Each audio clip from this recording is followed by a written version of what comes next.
right, everyone, let's try to get into our seats so we can get going and stay as close to on time as we can, and let everybody else kind of drift on back. So thank you, sir. Appreciate it.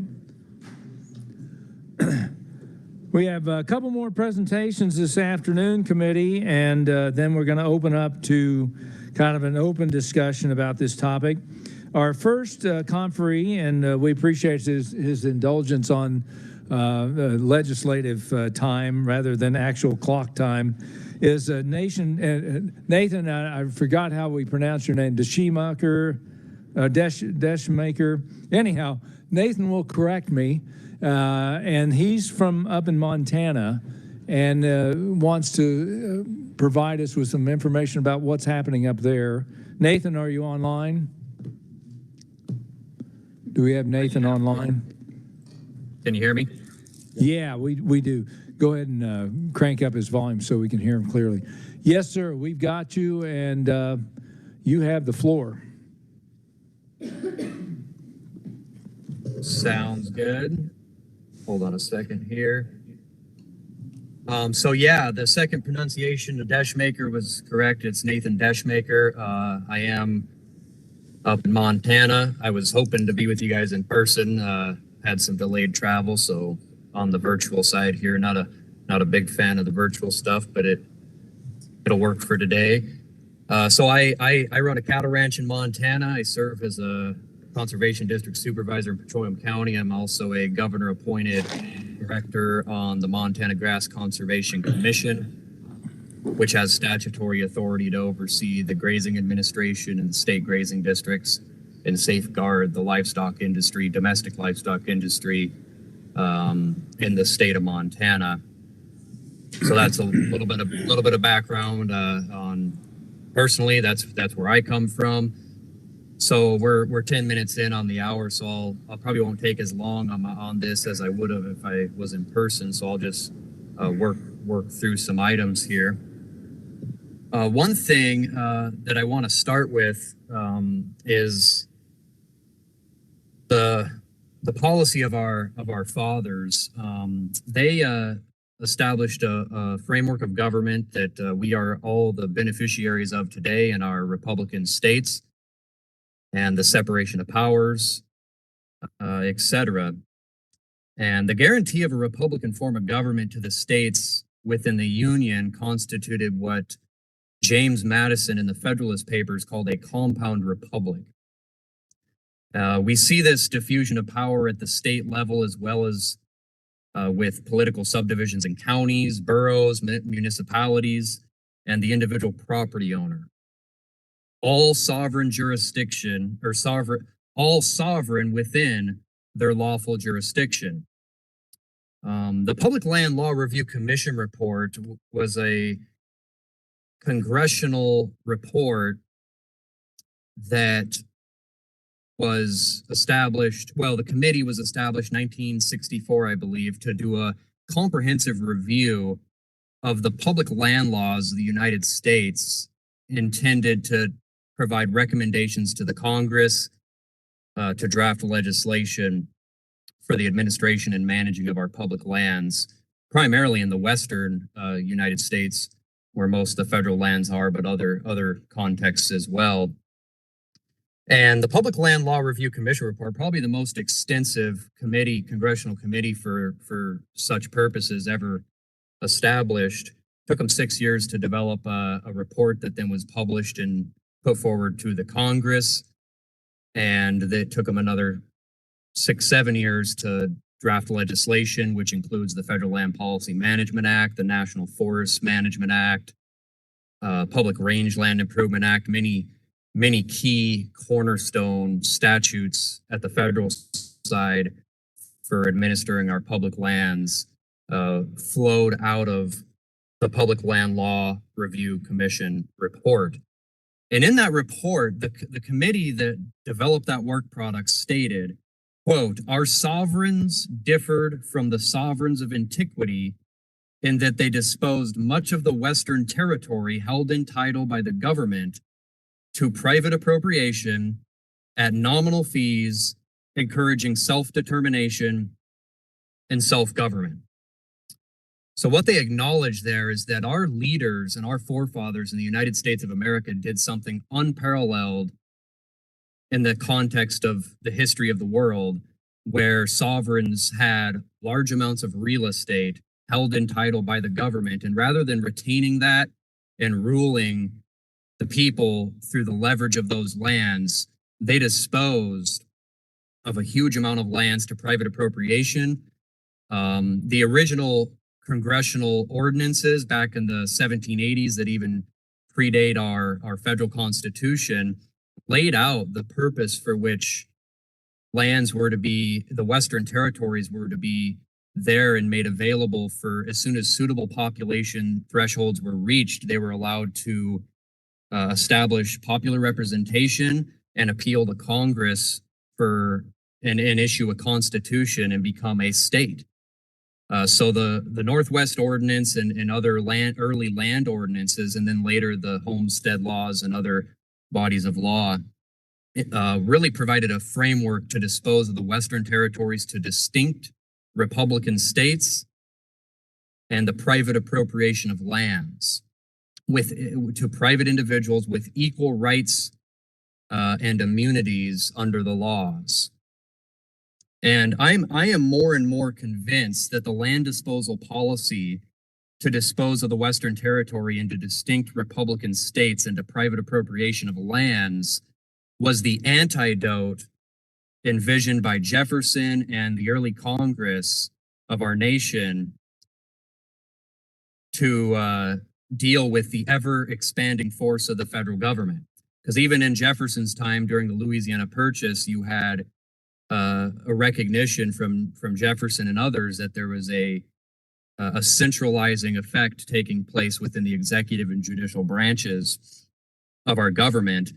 And I'm persuaded that Jefferson and some of those early forefathers of ours were convinced that there's no better way to decentralize the government of a nation than to allow full appropriation of lands to private persons acting independently and mutually on the market within distinct Republican states. So the early policy of our forefathers was essentially to populate the nation, in the West in particular, with millions of individual sovereigns with equal rights and immunities under the law. And I believe that's part of the brilliance of our founders' design. And by extension, land, natural resources, wildlife, and public health and safety have traditionally, under the American Republic, been matters primarily of local concern, and the continuing expansion of federal regulatory intrusion into this realm poses significant federalism implications, which remain largely unassessed and therefore unaccounted for. So there's many examples of the issues we're facing that's going the opposite direction of those early policies and intentions of our forefathers.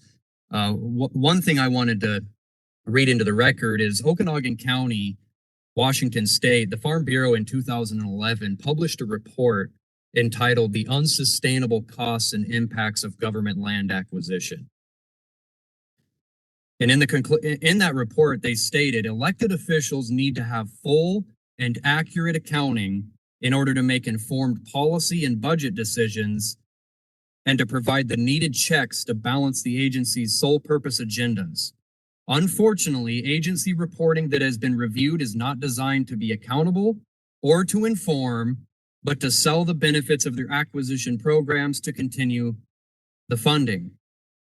The public has the right and expectation to receive full and accurate information on the extent of land under government ownership and control, projected acquisitions, true costs to taxpayers and ratepayers, and the social and economic impacts of unending government acquisition of private land. Most importantly is the threat to private property ownership. The direction of our country is decided daily, not by those chosen to represent the people, but by sole agenda agencies and their partner special interest environmental groups and land trusts that all stand to profit off the use of other people's taxpayer and ratepayer money. Entire communities are wiped out in the process, and the American dream is fast becoming a nightmare. The report went on and stated massive budget deficits and debt at both the state and federal levels have not deterred government agencies and nonprofit partners from seeking taxpayer funding to acquire more private lands. An astonishing failure on their part to recognize their own contributions to the massive deficit and debt crisis through exorbitant acquisitions of private lands. It is also a failure to recognize the tough economic times for citizens of this state who are further burdened by taxpayer and ratepayer costs, not only for the acquisitions, but also the accruing and unsustainable cost burdens in perpetuity. So that was a Okanagan County Farm Bureau report, Unsustainable Costs and Impacts of Government Land Acquisition, published over 10 years ago in Washington State. And I just wanted to read that because that ties into where we are in our modern policy landscape, being fueled primarily through executive departments at the federal and state levels, that is pushing in the opposite direction of the policy of our forefathers that I alluded to earlier. Our forefathers and our founding fathers were adamant to disaggregate ownership into private appropriation in distinct Republican states, and the modern landscape scale conservation initiatives and biodiversity objectives we're facing in our day is seeking to consolidate land ownership through varying mechanisms, land trusts, outright government acquisition of lands, and government regulations that intrude into private lands through the Endangered Species Act, the Clean Air Act, and a whole bunch of modern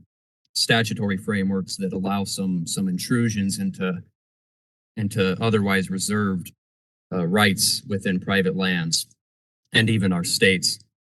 So with that said, that leads into this competing mechanism that we're facing today that's running counter, in my opinion, to the original purpose for which our founders established our government, to disaggregate control and decentralize power through private appropriation of lands and through distinct Republican states that are sovereign within their own jurisdictions. So starting in the early 90s, the environmental community, and it started before that, but 1992 is when you had the Rio de Janeiro Biological Convention, which was signed by President Clinton, submitted to the Senate, and the Senate never advised nor ratified that convention. And subsequently, the environmental community has failed to adequately demonstrate that such commitments to biodiversity conservation is anything more than mere rhetoric, which is evidenced by the fact that Congress over the last 25 plus years has not enacted any laws which authorize, let alone require, far-reaching biodiversity conservation measures. As a result, environmental advocates have called for an ever-increasing role of the executive bureaucracy to implement biodiversity conservation initiatives through discretionary measures, which is straying farther and farther away from clearly delegated authorities. Because land use under existing statutory law and the traditional governmental systems of the country has always been considered a matter of state and local concern, an ever-expanding top-down executive branch role in this field poses serious federalism concerns.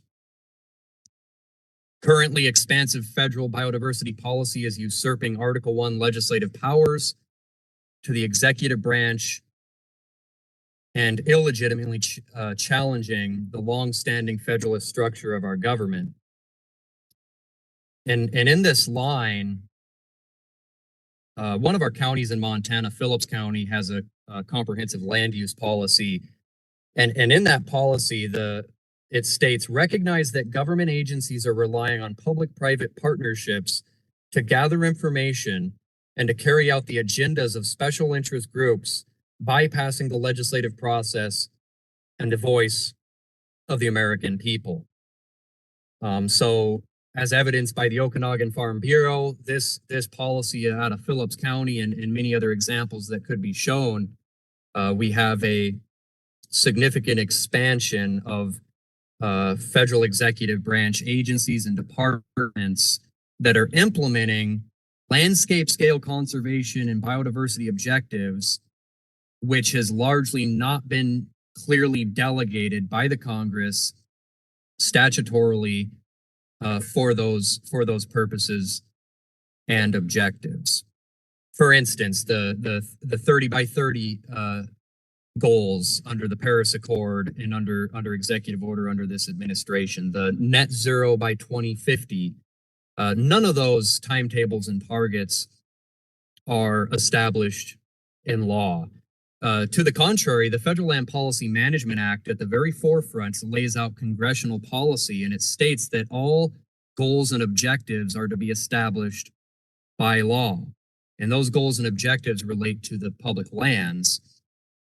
So even the congressional policy in the Federal Land Policy Management Act says that those goals and objectives should be established through the Congress, through the Senate, and across the president's desk. None of these timetables and targets in relationship to the biodiversity objectives for land conservation or greenhouse gas reductions, for instance, have been established by law. So I just wanted to share a little bit, and the reason I started with the policy of our forefathers is because I wanted to contrast that with the modern conservation policy and the biodiversity initiatives that are taking place under the climate change objectives and agenda that we're seeing unfold in our present day. So with that said, I'll conclude on the landscape scale stuff and then shift into a couple recommendations. So one of the ways that the 30 by 30 land consolidation and conservation is being implemented through existing programs, and I'll use some examples from Montana. So we have the Powder River Basin, southwestern Montana or southeastern Montana, and that runs into Wyoming. That contains 80% of the subsurface coal estate administered by the Bureau of Land Management in the nation. Roughly 40% of current mined coal is coming out of the Powder River Basin of federally mined coal. So a significant amount of subsurface mineral estate in our coal estate that serves as a huge basis for tax revenue for the state of Montana and Wyoming is going through environmental impact statements by court order right now, with the alternatives reducing the leasability of that coal from right now, there's 1.2 million plus acres available for lease. The preferred alternatives within the environmental impact statements, I think the highest amount available for lease is around just over 50,000 acres. So you have a massive reduction of leasability of coal estate within eastern Montana counties in this current draft environmental impact statement. That's the policy document that governs the access utilization of those resources in eastern Montana. So that's one issue. That's one thing that's coming after our mineral estate in Montana and the Powder River Basin. We have monument designations taking place. The recent Arizona monument that has a lot of uranium. The southern Utah monuments have a lot of uranium and other mineral estate that those monuments lock up and restrict access and utilization predominantly. We have other land withdrawals taking place. The Nature Conservancy and Theodore Roosevelt Conservation Group and U.S. Fish and Wildlife Service just last week proposed a 5.8 million acre conservation area at the headwaters of the Missouri River in southwestern Montana, which intends to funnel enough money from the Land and Water Conservation Fund to implement 250,000 acres of conservation easements on largely agricultural lands.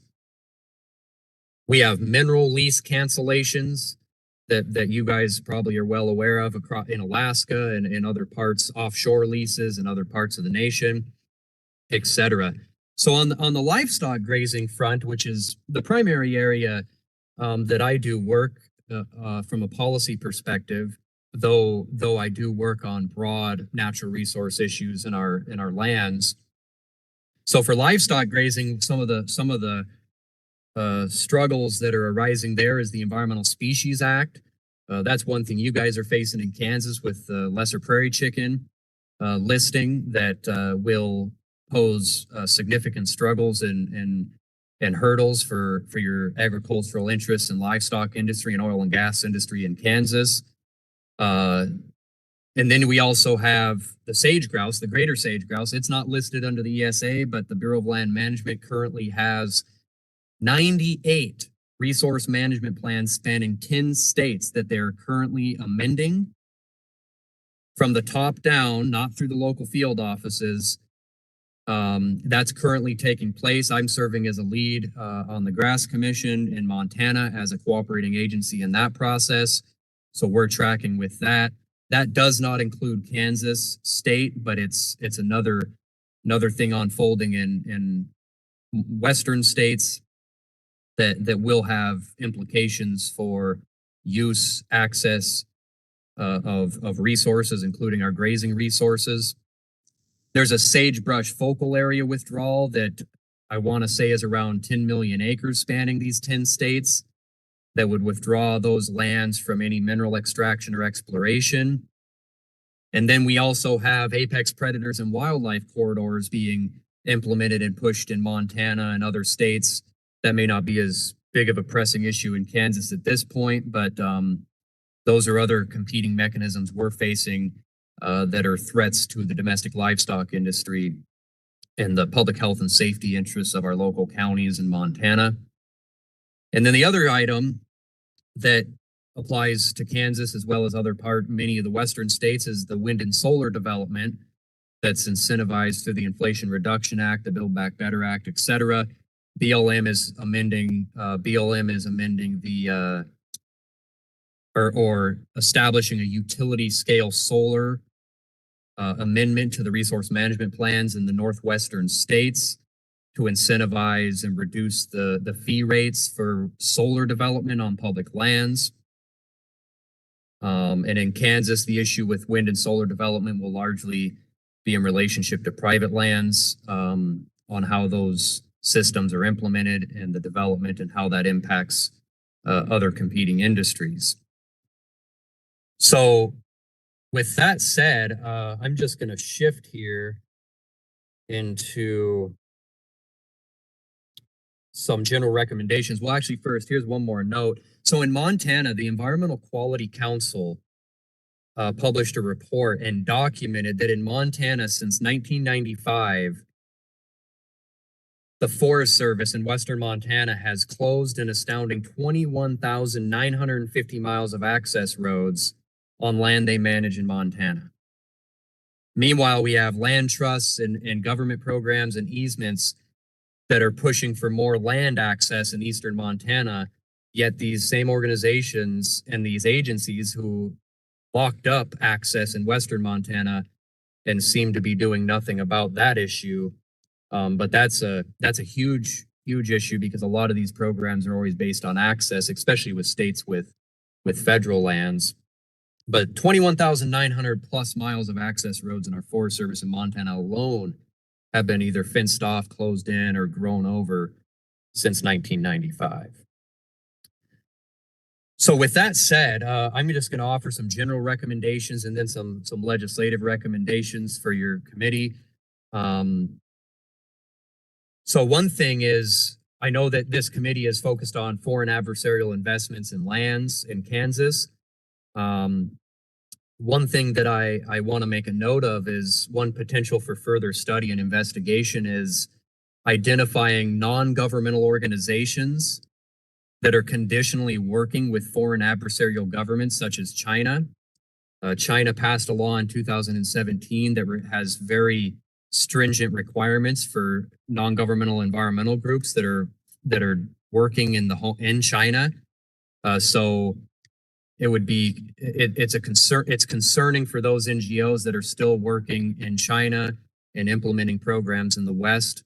That is one thing to potentially look at, because The UN ambassador to the U.S. ambassador to the UN, Linda Thompson Greenfield, told the House Foreign Affairs Committee in reference to Beijing's strategic grip over the UN agencies. She said they exert enormous influence in the United Nations and that it's malign. It is an influence that promotes an authoritarian approach to multilateralism. So China has, we're interested in, these foreign adversarial governments buying out lands domestically in the United States. But it's important to recognize that China also has significant leverage within the United Nations, and therefore the 2030 objectives that are funneled through the Paris Accord, which the Biden administration has largely adopted by executive orders, and the agencies within the executive branch are currently implementing through some of the avenues that I just touched on. So that's one item is exploring more of some potential compromises with international NGOs that are implementing international objectives that the Congress has not delegated. So along with that, and parallel to that, what states can do, and some items that we're working on in Montana, is strengthening and reaffirming the principles of home rule and self-government. Most Western states have very strong home rule doctrines. Montana Constitution Article 2 guarantees to the people of Montana a system of self-government, and local counties have jurisdictional authority within their boundaries to establish policy to protect their taxpaying constituency and their domestic industries. And federal laws require federal agencies to maintain consistency with those locally established policies.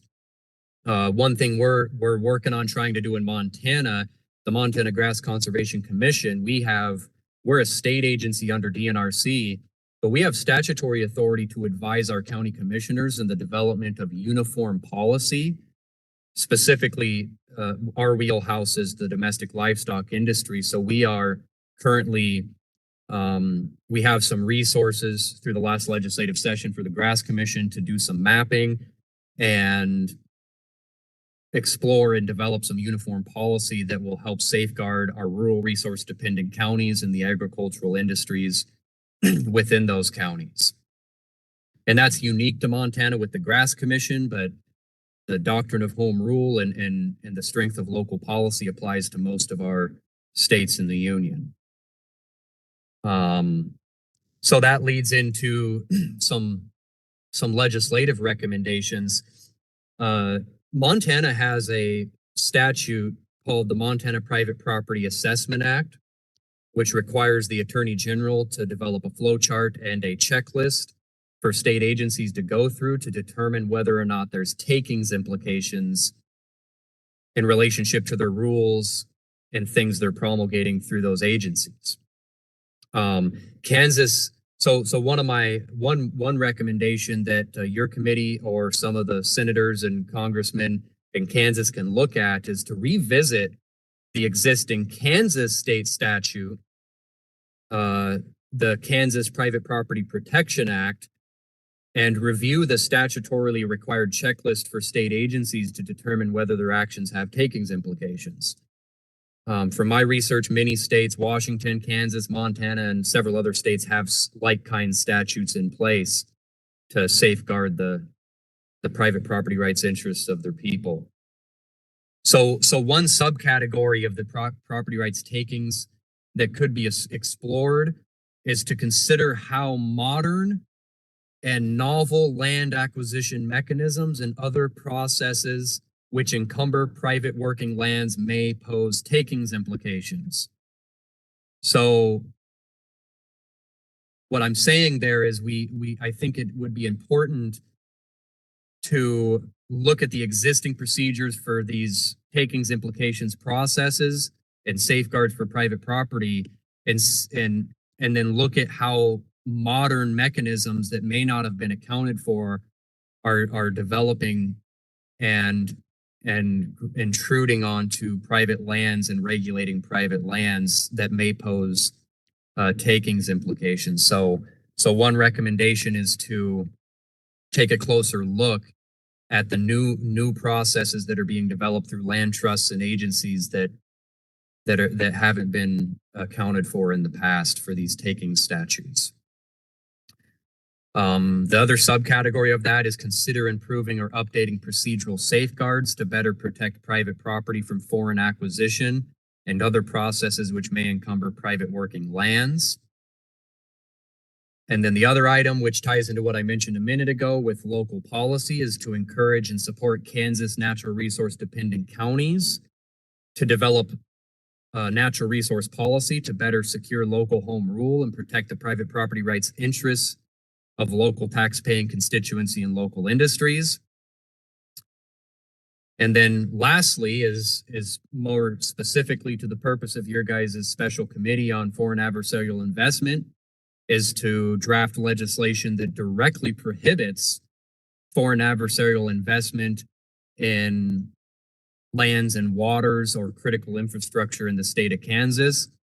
The Montana legislature and the governor of Montana signed legislation in the last session, Senate Bill 203, and that is linked in footnote 6 in the bullets that I submitted on to you guys. So Montana has drafted legislation that passed and went through the governor's desk. GM Forte, our governor, said Montana will not stand idly by as foreign adversaries buy up our farmland, harvest private data, and spy on Americans.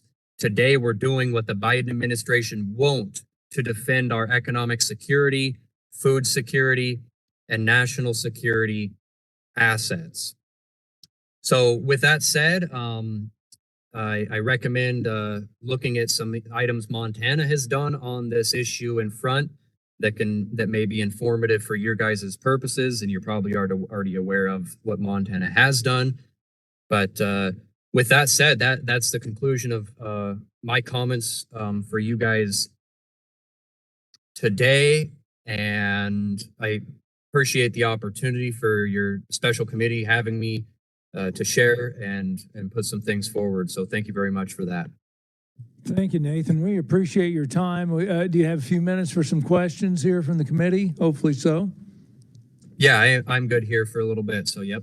Yeah, I don't know if you're parked alongside of the road. I can't tell, but we appreciate your accommodating our committee here.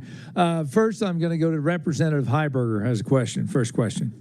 Thank you, Mr. Chair, and thank you for being here. Although this really is, I think it's off the topic of our committee discussion here today, you talked about conservation easements. And around here, when ag land is put in a conservation easement, it's designed to protect it for ag use. And is that something different than what's happening where you are? You know, there's conservation easements there's varying purposes. There are easements in Montana that are more specific and allow continuing use of the lands and agricultural use and are pitched in the context of ongoing agricultural livestock grazing in particular purposes. The problem is if they're perpetual easements, I personally am not a fan of perpetual easements. I think it's inconsistent with common law doctrines and the rule of the dead hand. But to answer your question, yes, there are provisions that safeguard to some extent the domestic livestock interests. But to what I said in the original, to the start of my talk on the policy of our forefathers, they were adamant on disposing of lands into private appropriation, and that creates a sovereign unit within the individual landholder. So when we start putting conservation easements onto private productive lands, even when we have some language that safeguards the existing uses, it still encumbers those properties in a way that erodes or disintegrates the sovereignty of that property with other limitations that are put in place. So it takes away the unilateral flexibility of the producer. It introduces a third party land trust or agency into the process that often complicates things. Sometimes there's issues with tax valuation and other processes in that. What I will say on top of that is the report I mentioned, the Okanagan County Farm Bureau report, deals pretty extensively with conservation easements and the misuse of them in Washington state, which we've faced a similar thing in Montana in some cases. Like the conservation area that they're wanting to put in southwestern Montana, they want to use 250. They want to put 250,000 acres into conservation easements there. And up to this point, there hasn't been any public process on that. So that's our concern, is we just want to preserve to our people and our agricultural interests the unilateral capacity to govern their lands and engage in the market without encumbering them unnecessarily in that context. Vice Chair Rogers has the next question. Thank you. Thank you, Chairman. Thanks for being here. I have a couple of questions, and I want, it's kind of dealing with the law that was passed. And so I want to give a little context to the committee. Just if you're not aware, the biggest city in Montana, Billings, at 117,000. The fourth biggest is Bozeman at 53. That's about Salina. So just, I mean, and I say all that to say, if you were involved in how the bill that got passed and signed on the foreign ownership, what's the relationship between, in a sense, urban or these population centers in Montana when it comes to dealing with the legislature? And was there any pushback? Was those who represent Billings and Missoula lockstep? What were some of the challenges, if there were any, on getting this passed?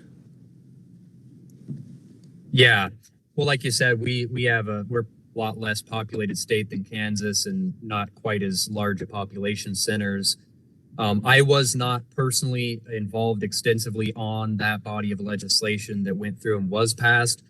But as far as I'm aware, in my discussions with some representatives, there's always some pushback on some of these items, but for the most part, I think there is a large general consensus within the legislative branch of the state in support of mitigating foreign adversarial investment in lands. And that included, with this bill, that included acquisition of agricultural lands, critical infrastructure, and I want to say a couple other items. And it primarily applied to, it also prohibited corporations from acquiring lands that are headquartered out of China, Cuba, Iran, North Korea, Russia, and Venezuela. So I guess that's not a thorough answer to your question of what kind of opposition was faced, but and there may not be any too. I don't know. I didn't follow that, but okay. So you're coming to us as a private citizen. We've had a lot of discussion over the last 2 days of, do we pinpoint, kind of these, these 5 countries are the ones that keep coming up. Do you think it would be beneficial, again, as a private citizen, not asking you to speak for all the things you do, but to pinpoint places, or to make it a much broader? Where do you think, as somebody that deals with this on a daily basis in your livelihood, what makes you feel better? what do you mean by like pinpoint areas that are for acquisition? What I mean is basically, China, Cuba, Iran, North Korea, Russia, Venezuela with the current dictatorship, or should it be broader, just broad in general? Yeah, like you said, there is some pinpointing of specific adversarial nations out there. I personally, as a citizen, I would encourage a broader aspect. I think any foreign and significant foreign investment in lands and critical infrastructure in states and counties probably isn't the best trajectory to go. Back to the local home rule doctrine, I'm more about serving our local tax-paying constituency. And obviously we have foreign investment in companies and interface in those realms, so it's tough to capture all those elements. But I guess start with the nations that we know for sure we do not want investing in those critical infrastructure or agricultural productive lands in our states. And then, yeah, I think there is opportunity for a broader application. And that's what I alluded to earlier, kind of with, and that ties into these conservation easement programs.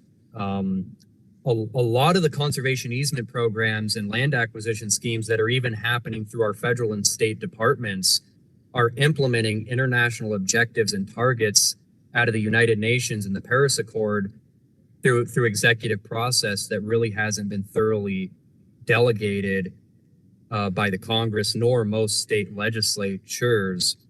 So that's kind of a side point to the direct foreign acquisition, but that's a big concern that I see in the realms I work. Is we have executive branches and land trusts and agencies implementing targets and objectives through landscape scale conservation initiatives that are policies established in the international community and not through the Congress of the United States of America. Very good. Thank you. Thank you, Mr. Chairman. Thank you. Senator Cluse up next. Thank you, Mr. Chairman, and thank you, Nathan, for your testimony today. Not really a form of a question, but maybe just to get a little more response.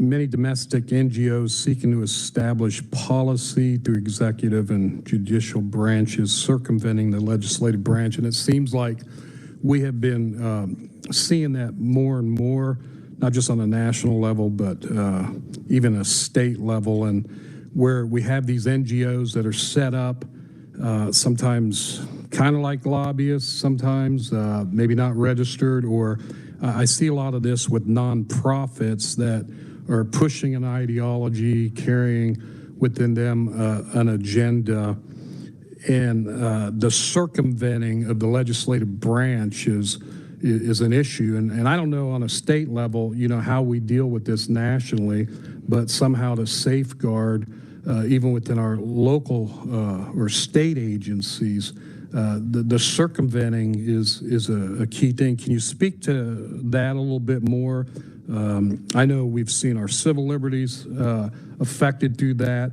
I've been studying and tracking some things over the last couple of years of groups, NGOs that have a religious liberty agenda to circumvent what Congress has put in pass to protect our religious liberties. And so this is on a rise, and didn't know if you could speak to that a little bit more. Yeah. And that's the primary area I do work. I also, I serve in the capacities I mentioned before, but I'm also a consultant that provides support for local county governments to engage with federal agencies on our natural resource industries and the issues we face there. And, that's predominantly what we focus on by engaging with local county commissioners and governments with our executive counterparts, and whether it's Bureau of Land Management, Forest Service, U.S. Fish and Wildlife Service, is we use the public process and the comment periods and the due process that they're supposed to be going through to redirect those agencies back to the organic authorities that they're supposed to be, the delegated functions that the Congress has passed, and the purposes for which those agencies are supposed to be implementing rules and regulations. So that's one thing that we try to do just from a local self-government perspective, is equip county officials to redirect agencies, including state agencies, back to those legislative delegations. So like the Private Property Assessment Act or the Protection Act for Kansas, for instance, we've applied that on certain contexts in Montana where state agencies were buying ranch, U.S. or Montana Fish and Wildlife Service was buying a ranch in the Big Snowy Mountains. And they did every analysis under the sun to see if, a bird's going to be squished or a bug's going to be hurt in this acquisition. But they didn't go through the flow chart and checklist to determine whether or not there's takings implications. So there's another example on the state side. Sometimes we already have good law in place at the federal and state level, and those bodies of law have kind of just collected dust. And so one of my recommendations is, one of the ways to to stop executive branch usurping legislative purposes and functions is to take existing law and put it into process and to hold those agencies accountable to what the legislature or the Congress has delegated for their functions. Another example is what I mentioned earlier, Federal Land Policy Management Act, the cornerstone statute that governs the administration of public lands in the West. The Congress set the policy that is emphatically clear that all goals and objectives for those lands is to be established by law. And what does that mean? That means through the Congress, through the Senate, through the president's desk. And as I alluded to earlier, goals and objectives. I mean, we have targets for decarbonization. We have targets for land acquisition and permanent conservation of lands and waters.